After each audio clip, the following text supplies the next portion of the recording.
podcast includes commentary and conversations about issues relevant to clinical psychology. It is intended to educate, entertain, and enlighten, and is not a substitute for actual mental health treatment. Individuals who share personally here choose willingly to tell their stories to benefit you, the listener. All other references to clinical situations are altered or limited to protect confidentiality. For more specific questions or help with a personal situation, please consult a local mental health professional. Therapy, mental health, real life. This is Psych Rally with Los Angeles-based clinical psychologist Dr. Martin Hsia.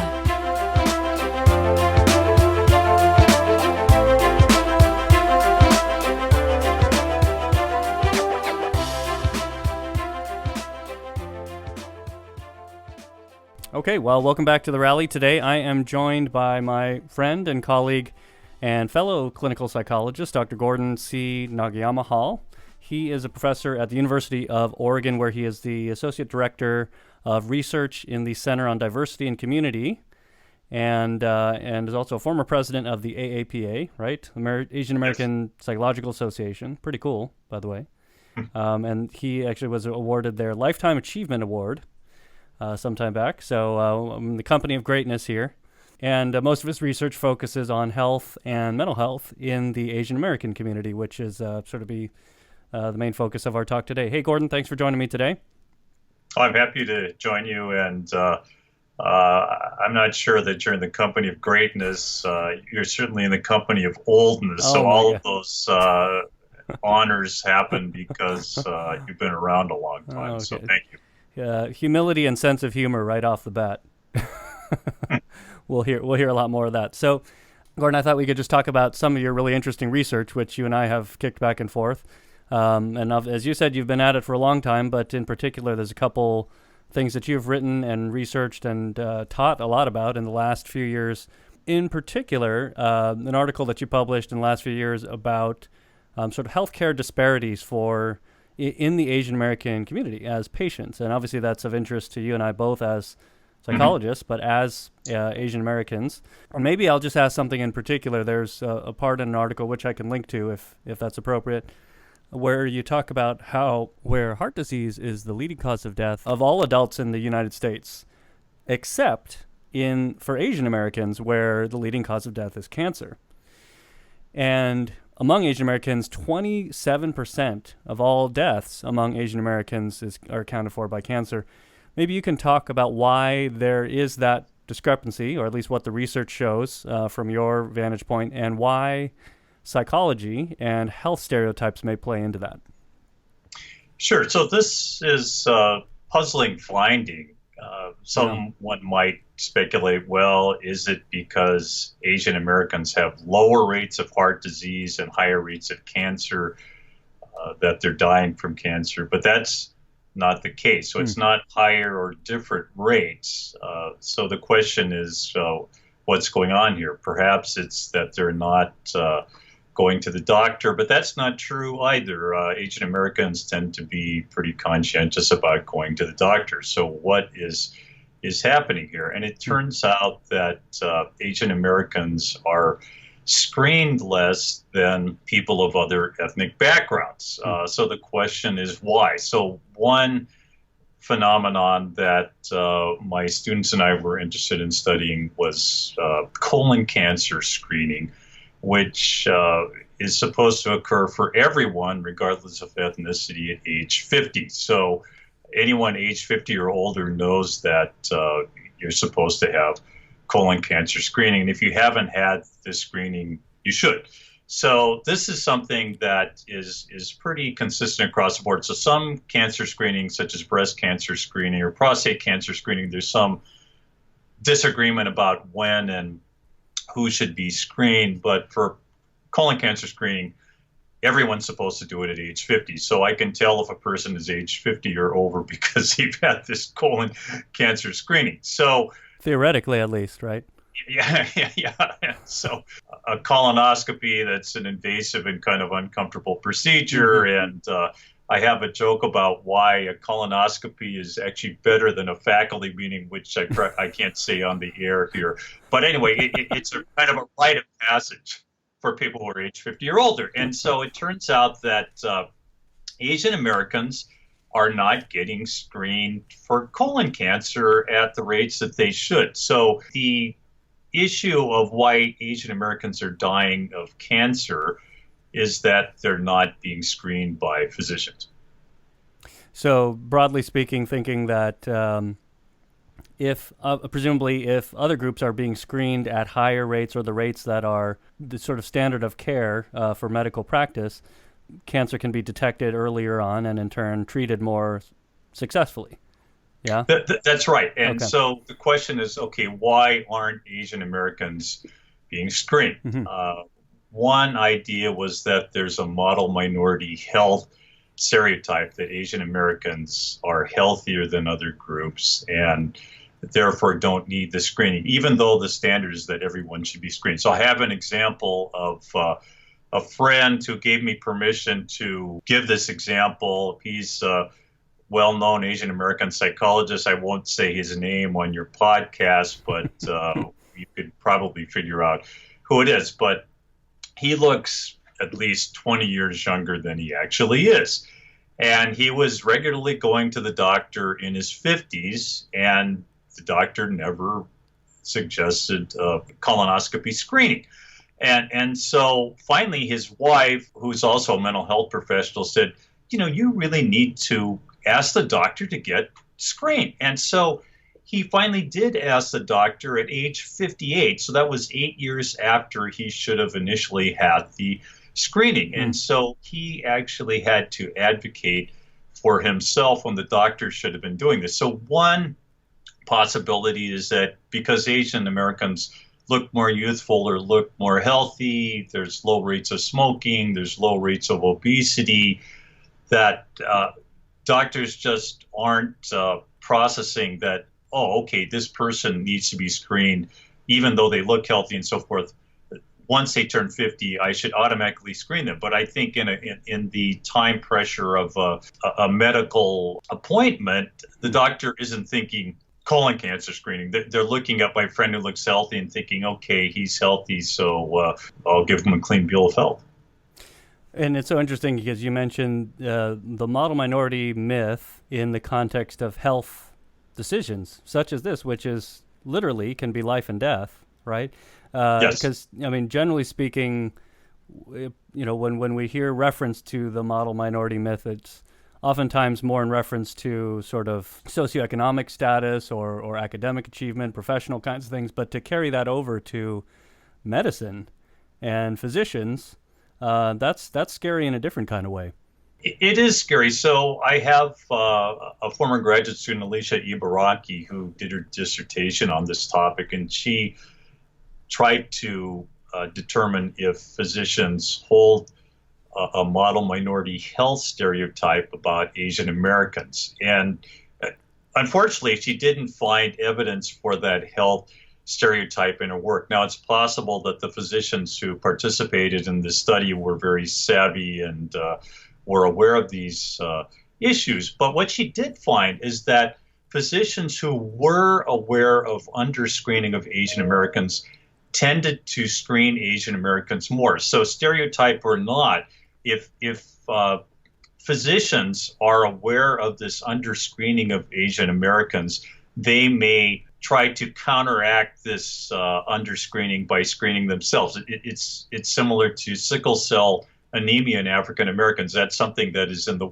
awareness of physicians, so physicians are looking out for that kind of problem with African American patients. So with Asian American patients, the medical education could be that Asian Americans are being underscreened for colon cancer, and that if you see an Asian American, you should automatically think colon cancer screening, particularly if they're age 50 or older, similar to how sickle cell anemia is associated in the minds of physicians with African Americans. And it brings up so many interesting questions, because I would think for, our personal physicians and friends of ours who are in the medical field, right? I can't imagine the range of things like, this is such a specific, one particular issue related to one particular group, right? And the range of things like this that you have to be sensitive to. it can seem, unrealistic to expect everyone to keep all that in mind. At the same time, obviously, it's not something that you or I would want to be taken less seriously than it should. Yeah, absolutely. But this is not something that's very commonly known. So just anecdotally, I have some Asian American friends who are physicians, and I told them about this, and this was not known to them. It wasn't in their education. And so simply letting people know about this, I think, could be helpful. Also, you're right. Physicians have a lot of information to process. So there ought to be some kind of maybe computerized screening that comes up in a patient's chart, alerting the physician to do the screening. So everybody age 50 and older is supposed to have colon cancer screening, but what the message might be is that everybody's supposed to have this, and you should particularly look out for Asian Americans because there's a tendency not to give them the screening. An interesting point you raised there is that even for physicians who are Asian American themselves, that's right. Right, which is a well-respected professional path in the Asian American community. And by the way, we probably should pause and say, even talking about Asian Americans is very simplistic because, ethnically, generationally, socioeconomically, right? The whole reason why the model minority myth is problematic is because it assumes sort of a monolithic experience, but it's definitely not. Yes. But broadly speaking, right, I mean, there's a lot of Asian Americans in the medical field who, as you said, even for them, they may not be aware or sensitive or mindful of this disparity in a way that would lead them to conduct their practice differently. That's right. Which in is fact, concerning. Alicia Baraki, in her study, examined Asian American and non-Asian physicians, and there was no difference. Everybody tended to have the same beliefs and they have the same training. And if the training doesn't include information about underscreening of Asian Americans, it's just not on their radar, even if they're part of the group that's being affected. So I guess note to all of us, anyone, you, me, anyone listening here, Asian American or not, physician or not, over 50 or not, for anyone who fits any of those demographics, ask if people are getting screened, because that awareness needs to get out. That's right. And by the way, the colonoscopy procedure has improved in the last 10 years. So I'm old enough to have my second colonoscopy. And believe me, it was much more pleasant than it was 10 years ago. More pleasant or less unpleasant? Probably less unpleasant. I'll compare notes with you when I get to that point too. Okay. Maybe by then it'll be actually pleasant. I don't know. I still got a couple years. Well, so let's foray a little bit because we're talking about research and understanding about stereotypes and the psychology around health behavior for physicians, but also maybe specifically talking about mental health. Now, you yourself, obviously, you're in academia and I'm all in the clinical world, but you yourself have done some clinical work previously in the past, so have definitely a lot of lenses about this. Last month, actually, a mutual friend of ours, Dr. Liz Lin, and I gave a little talk at a conference in San Francisco about sort of the barriers and the stigmas around mental health issues and receiving mental health care and treatment among the Asian American community, and ways specifically that churches and religious communities might be of help or hindrance, perhaps, in that endeavor. Some of these barriers and stigmas aren't new to people who have thought about this a lot, but here we are disseminating more information in case some of these issues are new to people. Statistics about utilization of mental health services in the Asian American community are generally low. Broadly speaking, talk a little bit about why that is from your vantage point and some of the writing that you've done, Gordon. Sure. So that's been a persistent finding for the last 4 decades. Yeah. Stanley Su in the 1970s documented that Asian Americans tend to underutilize mental health services relative to their representation of the population and relative to other ethnic groups. So that's been something that's persistent, and it's a problem that we haven't had much change on or progress. So there's been the development of culturally adapted or culturally sensitive treatments, but that hasn't gotten disseminated very much because Asian Americans simply aren't coming into services. And so I think we need to try something different. So you're a clinical psychologist. I'm a clinical psychologist. I train graduate students in clinical psychology, and typically we're involved in mental health settings. But I think we need to find people where they are in the community. So I think churches are potentially a source of reaching people that wouldn't otherwise come to mental health services because of stigma and other barriers. So I think the church could provide education, classes, having professionals such as you and Liz in a church congregation teaching a Sunday school class, for example, educating pastors. We could potentially reach a group that is not going to present for mental health services because of other stigmas. And some of the education and mental health literacy that's needed could be disseminated through churches. We're both trained at Fuller Seminary, and I believe Liz is also. Is that correct? Yep, she's a couple years behind me. I think part of the purpose of our training is to mobilize churches to attract people to mental health services or to educate them. And I think the church potentially is a vehicle to do this. I hope so, and I think so. And obviously, that's only reaching Asian Americans who are churchgoers, though. Right. So, but as you said, that's one vehicle. Maybe there's a different stigma between or from, consulting a pastor or someone in ministry who's a pastoral counselor. That it's just a different kind of frame around it than the idea of seeing a psychologist or a therapist. Mm-hmm. One thing that you wrote about, too, at least as a way to break down barriers or potentially bring psychotherapy as we know it, as it's broadly practiced to Asian Americans, is sort of matching ethnicity between therapists and clients, i.e., how does it look different if, as you said, across ethnicities? Does it make a difference if an African American client sees a therapist that's African American? Does it make a difference if an Asian American client sees a therapist that's Asian American? And you wrote a whole paper about this called addressing cultural match, is what you called it, cultural match in psychotherapy. So I'm wondering in what ways, if you could say a little bit about that, what ways matching clients with therapists that come from similar ethnic backgrounds might impact what gets talked about in therapy, and in turn, theoretically, how likely people are to pursue therapy successfully or otherwise. So ethnic or cultural match does make a difference.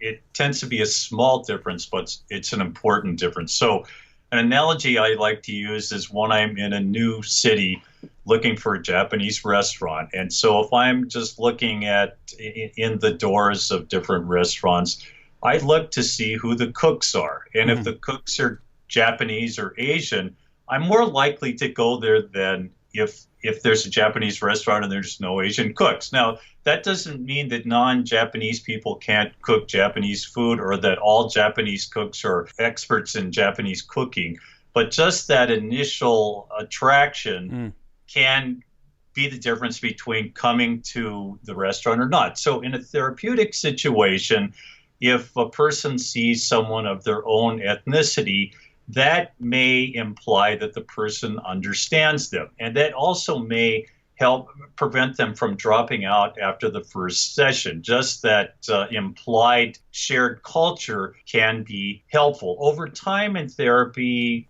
some of the deeper elements of therapy, such as therapeutic alliance and the content of therapy, tend to weigh more heavily than the therapist's ethnicity. But the therapist's ethnicity can be particularly critical in getting people into therapy and getting them to stay in therapy. So Alicia Baraki, my student again, did an analysis in the paper you're referring to of the topics that clients in the student counseling center discussed. And for Asian Americans, the topic was academic concerns. So more than mental health concerns or emotions or relationships or anything else, it tended to be issues regarding performance in school. Now, certainly performance in school is tied to anxiety and depression and all kinds of other issues, but focusing on academic performance tended to keep Asian American clients longer in therapy, and that tended to be what was discussed. And this actually over time outweighed ethnic match. So if you had a non-Asian therapist discussing academic concerns with an Asian American client, they tended to stay in treatment. So ethnic match is important, but the focus of treatment is also equally important. So, right, I mean, obviously case by case, but all that to say is it could help if someone is consulting a therapist or psychologist that at least appears to come from a similar background. But at the same time, the presenting issue, what do I want to get out of therapy, could matter equally, if not more so too. Yeah, it does. And academic issues were the focus in this college setting. But outside college settings, Asian American clients may present with some kind of health issue, such as I can't sleep, or I'm having some physical illness and so focusing on the person's presenting complaints is important. It's a matter of meeting the person where they are. So often what therapists tend to do is to try to reconceptualize the problem, where your issue is really not problems in school. It's really depression, or it's really anxiety, or something else. So a good friend of mine, Nolan Zane, gives an example of a client that he saw in the counseling center at UC Davis a few years ago.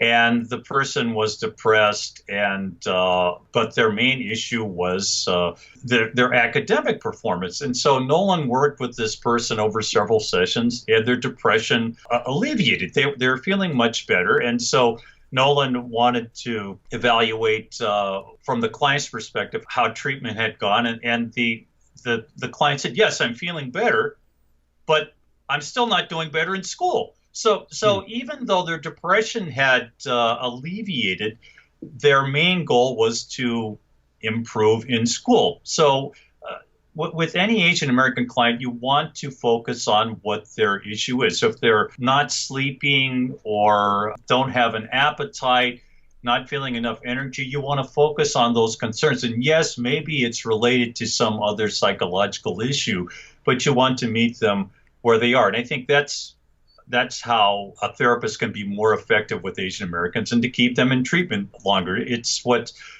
Nolan Zane and Stanley Su called in a classic American Psychologist article, gift giving. So gift giving is a common practice in many Asian cultures. And it's a matter of giving the client some kind of hope or some kind of actual symptom reduction that makes them believe that you can help them as a therapist. So gift giving might be helping them improve in school because of study strategies, or if a person is having sleeping problems, giving them practical advice on sleep, or if they're not having enough energy, figuring out how to be more rested, feel more energetic.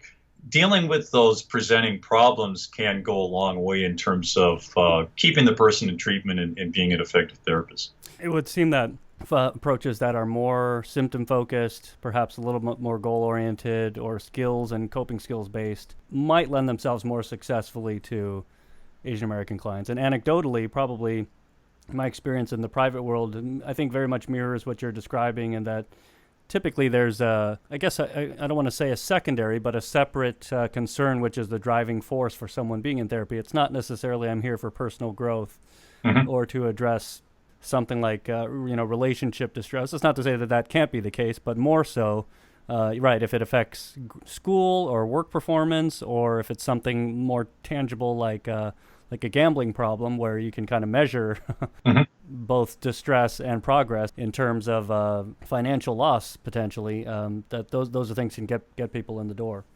Yeah, one thing that I found really interesting in the paper you wrote was there was a finding that African American, I think they were college students who were in therapy in that study, it said that they were 10 times more likely to discuss if they had a substance abuse problem in therapy if they were ethnically matched with an African American therapist.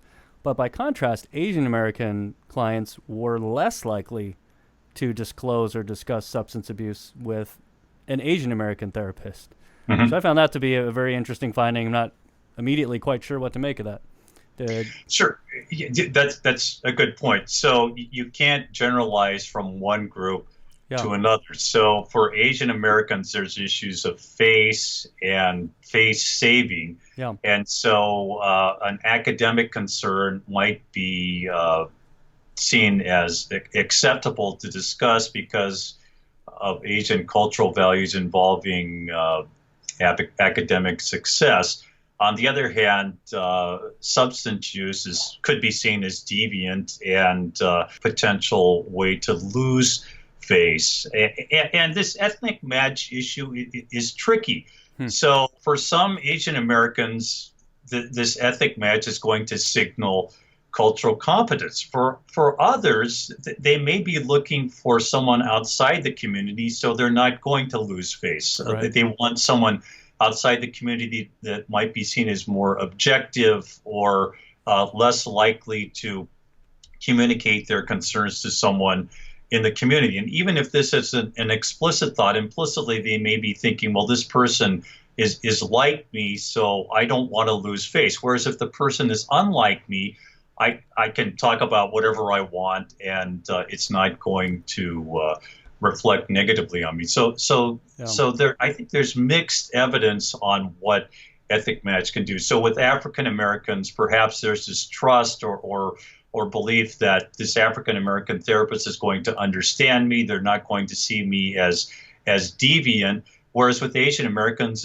it's the opposite. Mm-hmm. Well, this is an Asian American. I'm not supposed to be using drugs. That's not a cultural norm, and they may see me as less because I'm doing something deviant. Too close to home, similar to me or to maybe someone I know or a family member. But if it's in other, it's maybe further out. So it paradoxically feels a little bit more safe. Mm-hmm. Yeah. Mm-hmm. The other thing that I thought was really interesting was, I think there was a finding in the article that after academic issues, one of the, if not the second most main topic addressed by Asian American clients that came to therapy was racism. Mm-hmm. And obviously a couple of questions flagged for me was obviously what, where was the sample gathered? I don't know if that you can disclose that, but what setting, and were they talking about racism as in more overt hate crime kinds of things or more microaggressions? But it's interesting that was flagged as something that came up a lot in therapy. Sure. So this is a primarily white institution, and the types of racism were common kinds of microaggressions, such as where are you from, your English is really good, mm-hmm. the kinds of things that exclude people, even though most of the people in the sample were born in the United States or at least spoke English.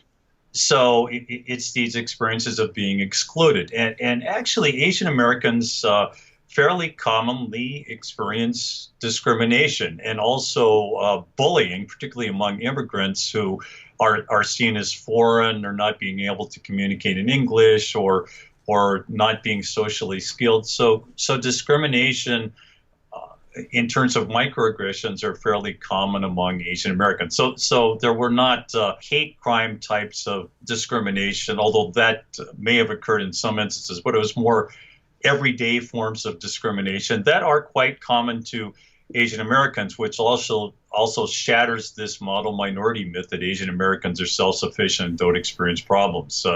Discrimination is a problem that Asian Americans face as much as any other ethnic minority group. I'll be really interested to see as you continue to do research. I know a lot of research is probably done with undergraduate college samples at times, because my understanding from multiple sources, anecdotally and perhaps in research, is that, academic communities, the rates of mental health concerns is just really on the rise the last maybe 10, 15 years, perhaps due to academic and other financial pressures, perhaps due to other factors. But I have to think that's going to show up in a lot of research that you folks are doing. I think it will. Yeah. Now, in addition to cultural match between therapists and clients that we've been discussing and that you've written about, you also talked a lot in some of your other research about some of the other ways that mental health needs in the Asian American community may be more adequately met. In particular, talking about things like tailoring treatment, per se, in a more culturally competent way or more culturally sensitive way. Can you say briefly maybe the ways in which traditional models of psychotherapy may perhaps inherently be not well received by Asian Americans or not congruent with Asian Americans even across generations? Sure. So the focus on most psychotherapies is the individual. So it's on the self, self-actualization, self-fulfillment, fulfilling one's personal goals without much attention to others. Even the third wave therapies that supposedly are more sensitive to other people still talk about self, other boundaries, and the bottom line is one's own values somewhat independently of the values of one's community. So one difference in Asian American cultures, broadly defined, and Western cultures is the focus on the self. Most psychotherapies don't account for others, or even if it's family therapy or group therapy, the bottom line is the self. So if you're not happy, then you should become happy. So if that means getting divorced, leaving your family, doing something to meet your own needs, that tends to be primary.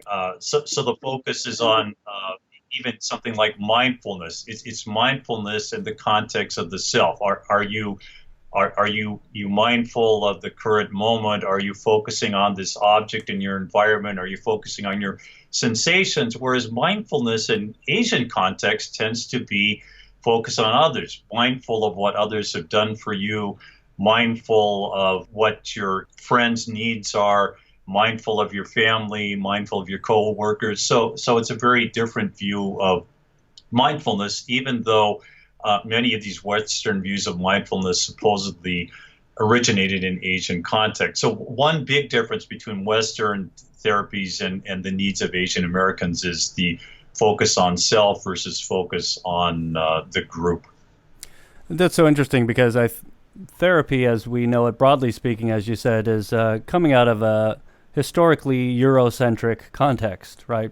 Freud and Jung, and upon inception, starting out in Europe and being imported and evolving here in the U.S. as well. And while on one hand, okay, that what it is, us as Asian Americans in the field also sort of think about, well, if we want to sort of have our profession meet the needs of our own communities, there's an element of taking something like mindfulness and reappropriating it back to its own origins. Is it in and of itself bad that something like mindfulness is taken out of a Buddhist context and used to help a lot of people here within a Eurocentric framework? Maybe not necessarily, no, but yeah. That's fine. Yeah. I think borrowing elements and adapting them is fine. But I think the difficulty is that those who have appropriated different elements assume that the appropriation is applicable to everyone. So their appropriation is seen as universally applicable, whereas, as you say, sort of rediscovering the roots or reincarnating these mindfulness approaches using a Buddhist context is probably going to be most useful for people in these interdependent contexts. So when someone appropriates something from another culture and then says, okay, this is applicable to everyone, that's where the problem lies. If someone is appropriating or adapting these methods for their own context, a more individualistic context, there's nothing wrong with that. But to say that individualistic context is the context for everyone, that's where the problem lies. Gotcha, yeah. Well, it's interesting because it's how do you adapt therapy to Asian Americans? At the same time, we're taking something out of a more Eastern context and adapting it into a Western style intervention, but having to tailor it back a little bit, specifically the mindfulness component, as you said. So I'm framing that also, one of the things that you've talked about and written about is coping styles. And this follows very naturally from what you're talking about, an emphasis on the self independently of others versus a more interdependent view of a person and a person's emotional functioning, if you will, is you talk about direct versus indirect coping, right? Where the generally Western view tends to want to address problems directly head on, and a more stereotypically Asian view is to maybe wait or hope things resolve on their own. And that's generally seen as more beneficial. And so therapy is to help me in the context of others, not just for myself to feel better. Is that a fair description? It is. And this indirect way of communicating is very different than what's advocated by most Western psychotherapies. So I was recently in an Asian community context, and with a lot of people from my community, and it was interesting how the communication went. There was an issue that many people were somewhat upset with, and there was not a direct way of getting the information. So the person that the people were upset with, it was difficult to talk directly to that person because that person wasn't very forthcoming. But different people in the community knew different aspects of the issue. So it was so the way I finally understood what was going on was by talking to 4 or 5 different people who had different aspects of the information that I couldn't have gotten directly from the person. There's face-saving issues, and the person themselves probably didn't have the full picture themselves, or at least couldn't articulate it. So it was a matter of finding different pieces. And someone might call this gossip or something, but no single person wanted to tell the whole story, and the person who was directly involved probably wouldn't be forthcoming about it either. So it took them, it required just finding out different aspects from different people in the community and getting a community perspective on an individual that wouldn't be available from any single person. So that's kind of an example in just a social context of how information is communicate. You don't just go to a person and have them spill their guts, because they're not going to do that. Which seems so laborious and inefficient and ridiculous, perhaps, to someone who is not familiar with that. Or it was laborious for me. I mean, I'm living in Oregon, and I don't have a large Asian American community there, and so my wife and I were in this context, and we were kind of exhausted. But at the same time, there's these deep community connections, and that's how you communicate, and that's what it means to be a member of this community. You don't just go and confront someone and say, well, what's going on here? I mean, that might be communicated to the person, but it would be communicated indirectly. It might be communicated piece by different people in the community, and that's going to have much more of an effect than just by one person confronting the person and saying, well, what's going on here? Here's what I think. Well, it's something that kind of unfolds and evolves, and is laborious and complicated and stressful, but it's part of being a member of a community. Well, and perhaps you resonate as well, similarly to me as an Asian, but as an Asian living in America, right? Where it's like you can kind of adapt. You can communicate one way in one setting or with a certain kind of person or in a certain group, and you kind of have to shift gears in another group. And in this case, yes, it was more laborious and more effortful, but there's an understanding and acceptance that's more just kind of how you had to do things in that setting. You have enough understanding that you don't pathologize that.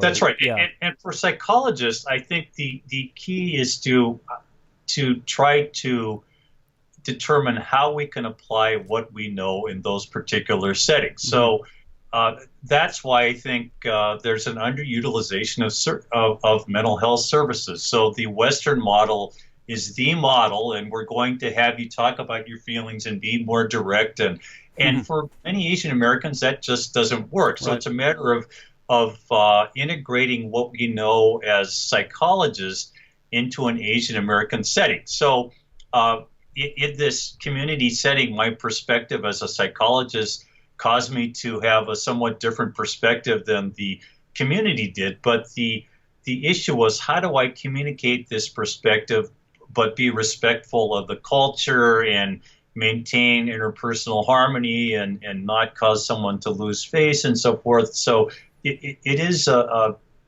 delicate balance that needs more attention. You talked about how perhaps culturally there are different ways and norms of addressing emotions and what's seen as appropriate or what's seen as healthy, right? And I mean, there's sort of, I was really thinking about this in, even for us living here and perhaps in the last few generations in Asian culture, right? There's sort of there's a high premium placed on emotional constraint, seen as an expression of endurance or self-discipline. There's sort of the figure of the wise patriarch sage or the kung fu master or monk who only springs to be animated or agitated when attacked or something. But I don't know that model or that image is as prevalent in American or Western culture, at least as I experience it. I think you're right.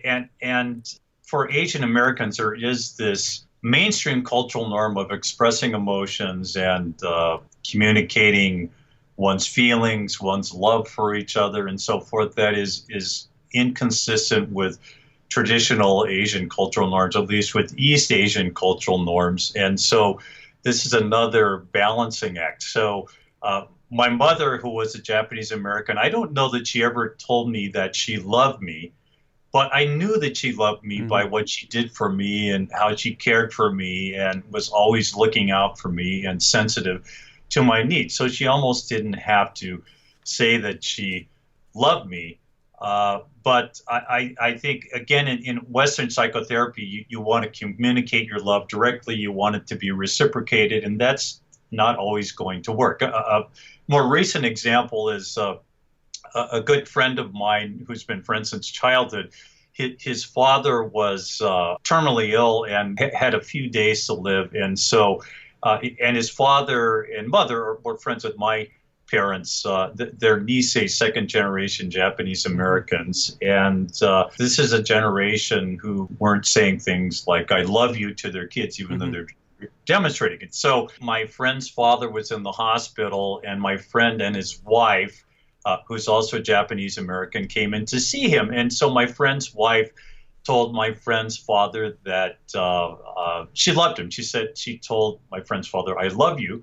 And my friend's father amazingly replied, I love you, which was kind of amazing. So my friend also said to his father, I love you.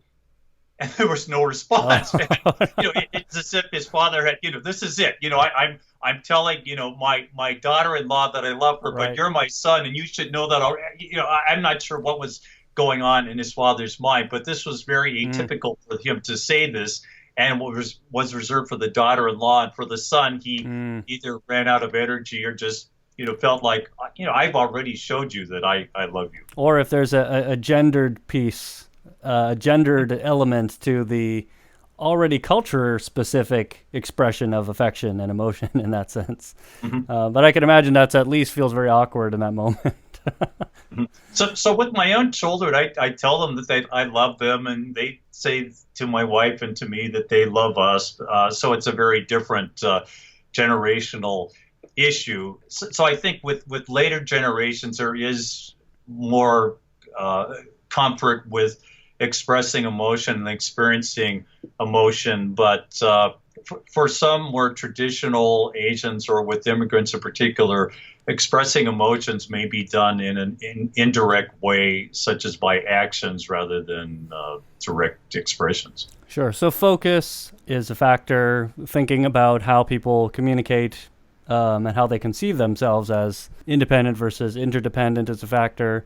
Acculturation by generation is a factor. But broadly speaking, last piece on this, Gordon, is there anything else that'd be important for someone who's considering therapy, in therapy, Asian American or otherwise, or those of us who are therapists and clinicians, for us to be thinking about in terms of tailoring what we do in a, by its fiber, Eurocentric and Western way of addressing things? How do we best think about tailoring that to Asian American clients? So from the therapist side, I think that therapists need to learn about Asian American cultures and try to understand that what they have learned as therapists may or may not be relevant to their Asian American clients. Now, as you mentioned earlier, Asian Americans are not a homogeneous mass of people, so not everybody is acculturated as everybody else. With more acculturated clients, I think some of the standard therapeutic methods are fine. And for many Asian Americans, they are living in two worlds. They need to adapt to the demands of the mainstream that require more directness and assertiveness. And therapists can be of great assistance to Asian Americans in that realm. And therapists who are culturally sensitive can help Asian Americans strengthen their cultural identity as well as Asian Americans. So I think what therapists can communicate to their clients is that you don't have to be one or the other. You can be both. You can adapt to situations. The optimal model of health is to be bicultural, to be able to function in Asian context as well as in non-Asian context. For people who are considering therapy, Asian Americans, others, therapists can be very helpful. And although there's stigma around what therapists do, there are many therapists who can help you with practical needs such as school or physical health issues. But sometimes these practical issues are connected to other psychological issues that you may not aware of. So psychologists can not only help with the practical issues, but can possibly go beyond that. So it's a source of help that may be an untapped one that can really enhance a person's life experiences. I think I'm hearing what you're talking about, Gordon, and what it makes me think of is that there's sort of a balance for perhaps people like you and me who are in the field and definitely want to help people in our community or otherwise. But there's a balance between, in one hand, we want to, as you said, help people be able to develop some flexibility, not to completely disown where we come from and our background and our ways of thinking and doing things, but to kind of develop other gears and tools, because living here in a non-primarily Asian American context for most of us means you kind of have to adapt and have to think about things a little bit differently, conceptualize communication, handling emotions, mental health issues a little bit differently, and that's just kind of the reality. So you kind of have to help people be able to go both ways. At the same time, how do we do that without completely sort of, I guess you could say, preaching a message that is, colonializing or taking one dominant way of thinking and just completely putting that over something else?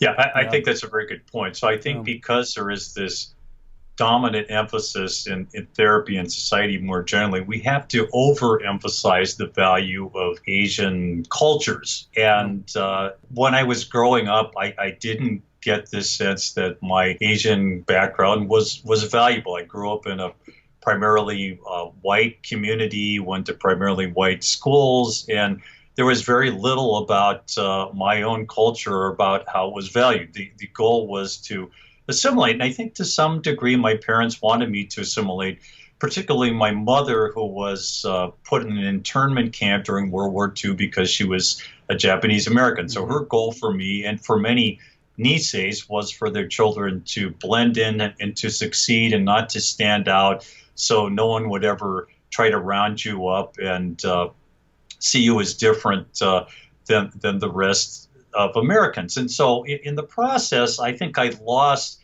a sense of the value of my Japanese or Japanese American background. So I think for therapists and for society in general, we need to overemphasize the value of different cultures for them to be put on par with mainstream culture. Yeah. Well, I can imagine, right, it's pros and cons. You within your family narrative and given your mother's experience being interned, it's kind of like that was what you had to do to survive. You know, and that was the message that was probably so burned into her that in raising her own kids, it's sort of like, do what you have to do to blend in, don't stick out, which all inherently sounds like a very Asian way of thinking. But in this context, living here, right, it was literally, this is what you have to do to get by and live life you want to live here. Right. I think my mother did value her Japanese background, and we got a lot of information about that privately, but I don't think she knew of a way to communicate those values publicly. And so that's what my life and career has been devoted to, is to tell our story as Asian Americans and show how it is valuable, and as a psychologist, how it can facilitate mental health.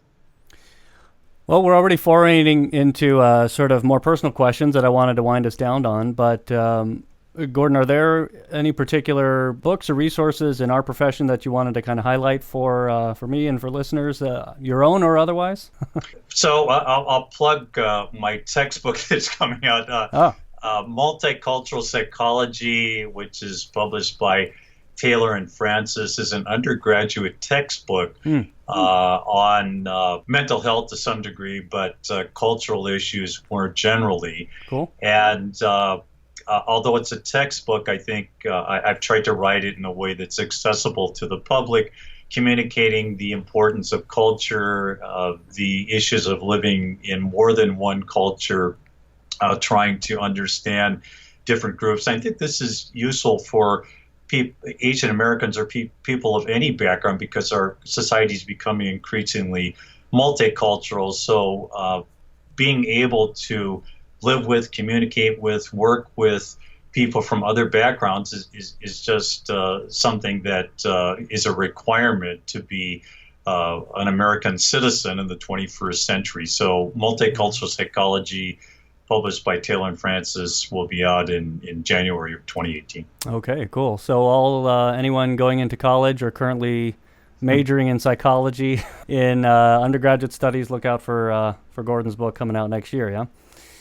And then I'll also plug my blog in Psychology Today. It's called Life in the Intersection, and this is another effort to try to communicate scientific ideas to the public. These are short blogs. I try to cover different topics like masculinity, communication styles, being bicultural, being biracial, topics that I think would be of interest to your audience, and I try to connect it to psychology research, but I do try to make it accessible to the public. No, I think you do a really good job. I enjoy what you write there. What was the one you wrote recently about Portland? Ethnically, its makeup being similar to something psychology. To psychology, that's right. Yeah. Right. So the demographics of Oregon and the demographics of the psychology workforce are very similar. Mm-hmm. So about 88% of Oregon and 88% of the psychology workforce is white. And so that creates a certain perspective, whereas the country as a whole is much more diverse than either Oregon or psychologists. And so some changes need to be made in the psychology workforce to better reflect the country. So that was Psychology is Like Oregon. That was the title of that book. That's right. So you are aptly situated professionally and geographically to give that perspective. Right. Yeah. And then so what is changeable in Oregon, unlike the demographics, is that it rains every so often. And so in some ways, Oregon is very much on the cutting edge of change in terms of the weather. So I suggested that, perhaps Oregon and psychology should be more like Oregon's weather and respond to the moment and respond to what's happening in society rather than just being stuck in inertia. Okay, we'll take that. Is there a creative work, Gordon, for you, a work of art, film, music that just has really impacted you or stuck with you personally that you could reflect on for us? So some of the Japanese woodblock cuts, I think, have been very inspiring to me. There's the famous Japanese woodblock cut, The Great Wave, off Kanagawa. So it's a very familiar piece. There's these huge waves, and then the distance there's a picture of Mount Fuji. And then if you look closer, there's these long boats with people that have oars that are trying to row and work against the elements. But if you look at the picture at first, what is striking is the wave, the great wave off Kanagawa. And if you look at the nuances of this piece of art, the people are all in the same boat and they're working together. Mm. But the context is what's most important. So I had a Japanese student talk to me about this one time, and she didn't even know that there were actually people in the picture. She was more struck by the waves and the context. And so I think this is a metaphor of life for Asian Americans. It's all about context. It's all about fitting in. If you're in the picture at all, you're working with other people, trying to row in unison against the elements. And so for me, that's just a nice metaphor for life, that you're in a context, you need to be sensitive to the context, and the context determines who you are. Cool. Yeah, I think I've seen those, but I didn't realize that they were wood carvings. Mm-hmm. That's the original way they do it. Now you have prints, and there's different, different versions of them, but they're originally woodblock cuts. And where are the originals stored or visible?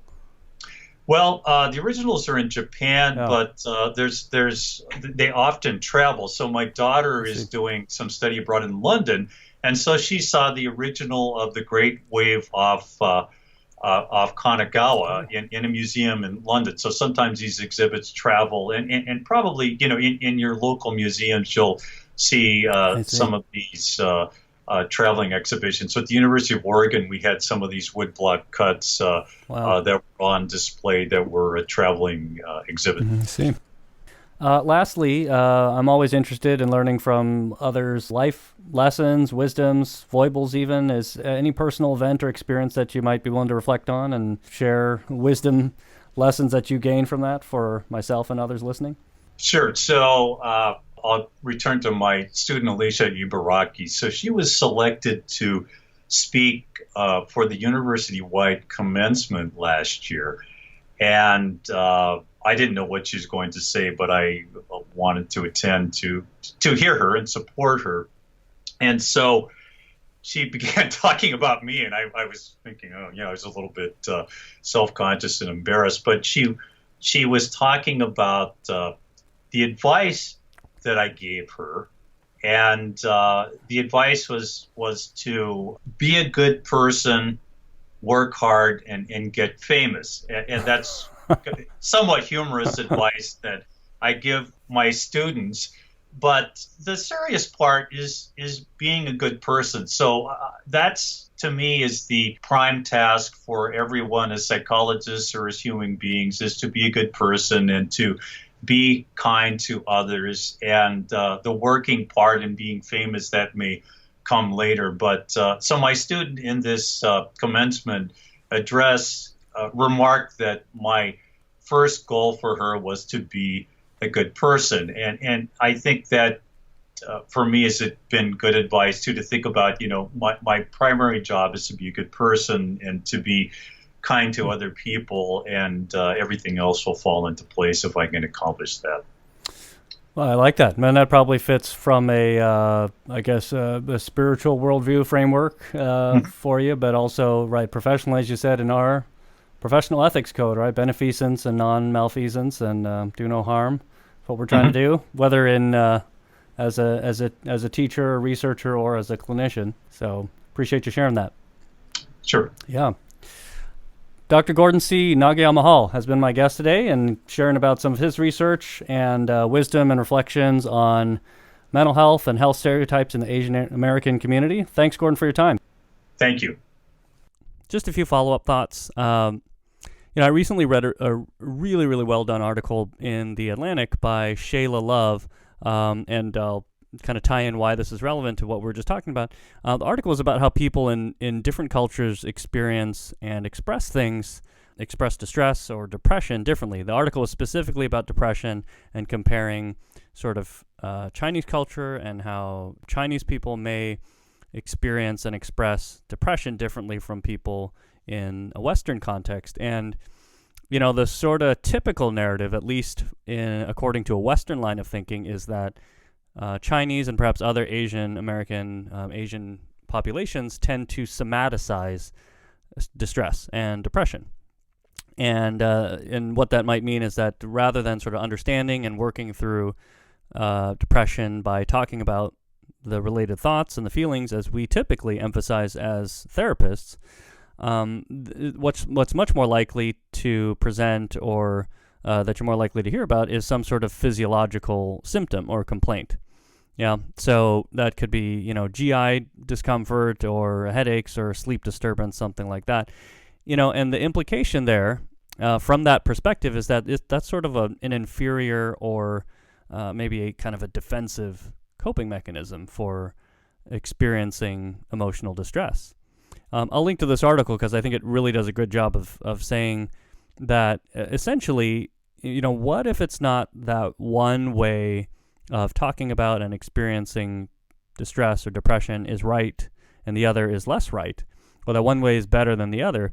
But what if they're really, truly just different ways linguistically, culturally, contextually, and experientially of talking about something otherwise similar? And I think Gordon touched on this very articulately, essentially that for us as Asian Americans, and maybe in other ways for other minority groups, the shifts in thinking about things as basic as communication and expressing emotional distress are so different. And, it may be easy or easier for us as professionals or as people of color we can make those switches in our personal lives. But as professionals, as therapists, the language and the theories of therapy are dominated by the dominant culture, dominated by Western minds. And, we work here in the U.S. in a Western context. It's sometimes hard to, really appreciate that there are a host of fundamentally different and equally valid ways of experiencing otherwise the same situation. And even calling something depression or anxiety, even what we call mental health, that the way that we label these things and make sense of them are at their core colored by our context, our culture, and who dictates the language. So I wonder if at an even deeper level, when we talk about why Asian Americans don't as readily see therapists or utilize mental health services, how can we break down those barriers and increase access to care and destigmatize therapy? Sometimes I wonder if we're even asking all the right questions. That really maybe the mental health and the healthcare systems and approaches to therapy that we have here in the U.S. are already built upon a foundation that is so essentially worlds apart from friends and relatives overseas, how someone else might experience and conceptualize these forms of distress. And that, it's almost like we're trying to teach tennis with a golf ball and a golf club. It's just the tools and the rules don't match up with the goal sometimes, and it makes it all the more difficult or to really be successful. So anyways, that may seem like a big departure, but just some food for thought on the layers of complexity around cultural differences in health and mental health. Boy, wouldn't you love to have a professor like Gordon, someone like him, wise, seasoned, and yet so humble and self-deprecating? It was fun to talk with him. So, and I hope someday I come across similarly when I reach the mature stage of my career that he's at. As usual, I will link to all the things that we talk about here, articles, links to Gordon's contact info, website, books, and his blog on the show notes for this episode. That'll be at psychrallypodcast.com/e/29. And in the meantime, until next time, if you or someone you know is over the age of 50 and have not had a colonoscopy in 10 years, or if you've had one but it's been over 10 years, note to self, part of the standard of care, Asian American or not, get that checked out. Cancer has affected people in my family very closely, and perhaps yours, and it's no joke. So heed that advice and that finding from research, and we will catch you next time in the rally.